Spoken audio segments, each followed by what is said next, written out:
version de toi. Deviens le logiciel mis à jour. Surprends quelqu'un par une autre approche de la vie, une autre façon de voir la vie, une autre façon de penser, une autre façon de considérer les circonstances. Nul ne devient par émotion. L'émotion tue l'onction. Nul ne devient pas émotion, l'émotion tue l'onction. L'émotion, c'est ce qui t'arrête. L'émotion, c'est ce qui t'amène à considérer ce que les gens veulent que tu vois. Là où les gens veulent que tu t'arrêtes, ils te taclent, ils te font une méchanceté, ils créent quelque chose et tu t'arrêtes. Mais l'onction, c'est ce qui fait dépasser l'émotion. C'est ce qui fait avancer. C'est ce qui fait considérer l'objectif à atteindre. Une femme est mûre quand elle dépasse tout ce qui peut l'arrêter parce qu'elle sait que le meilleur est à venir.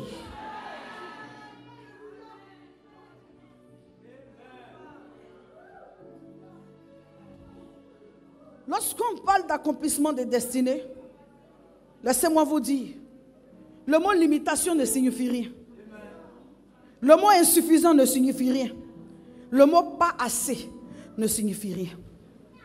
Lorsqu'on parle d'accomplissement des destinées, la Bible dit en Matthieu 14, entre le verset 16 et le verset 18, Jésus leur posa la question plus haut, de demander qu'est-ce qu'ils ont à manger, puisque vous vous en préoccupez.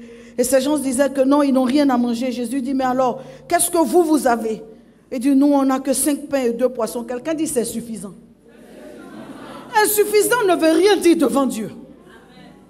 Ce que tu as, aussi petit soit-il, est suffisant pour que Dieu, à partir de, amène cette mesure, t'amène à un niveau supérieur. Qu'est-ce que vous avez? 5 pains et 2 poissons. Le dépôt que tu as est suffisant pour, amen, couvrir la destinée que tu dois accomplir. Ça va se multiplier en chemin. Je dis à quelqu'un, ça va se multiplier en chemin. Je dis à quelqu'un, ça va se multiplier en chemin. Ce dépôt-là est suffisant. Les 5 pains et 2 poissons, ça va créer quelque chose. Bénis Dieu pour ça. Bénis Dieu pour ça. 5 pains et quoi? Et 2 poissons. Donc, limitation ne compte pas. Insuffisant ne compte pas. Pas assez ne compte pas.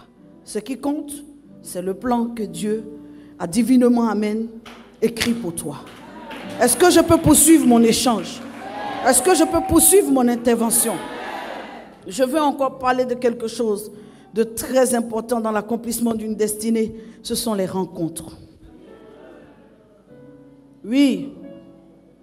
Si lorsque nous rencontrons le Seigneur Jésus, un terme à notre vie passée est établi et un nouveau compteur s'ouvre pour nous en 1 Corinthiens 5, 17, nous devons savoir que Dieu a prévu aussi des personnes que nous devons rencontrer dans notre vie qui vont être le déclic d'un changement et d'une percée.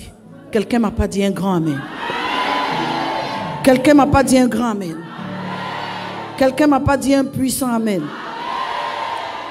La Bible dit en Ruth chapitre 1, verset 4, que Ruth et sa consoeur Orpa vont rencontrer Naomi. Elles vont séjourner ensemble pendant 10 ans. Salue-moi le Saint-Esprit, puis répète après moi, 10 ans. 10 ans. Oh, 10 ans, c'est trop pour certaines personnes. Il y a longtemps qu'elles t'ont trahi. 10 ans. Elles ont déjà été déloyales en 10 ans. Trahies, finies, fatiguées. 10 ans. Sachez que les personnes, d'abord, on rencontre 3 types de personnes sur la terre. 1, ce que Dieu nous a envoyé. 2, ce que le diable met sur notre chemin. 3, ce que les circonstances de la vie mettent sur notre chemin.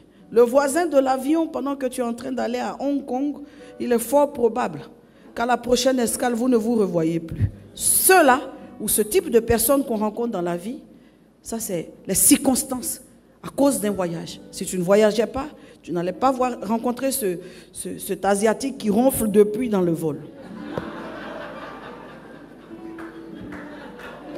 Donc supporte-le, parce que dans les heures qui viennent, vous allez vous séparer, et ça c'est pour toujours. Tu n'auras même pas besoin de pécher en lui en voulant. N'est-ce pas? Supporte-le. Il y a des personnes comme ça qu'il faut supporter. C'est la vie qui vous a mis ensemble. Il y a des personnes que le diable met sur le chemin de ceux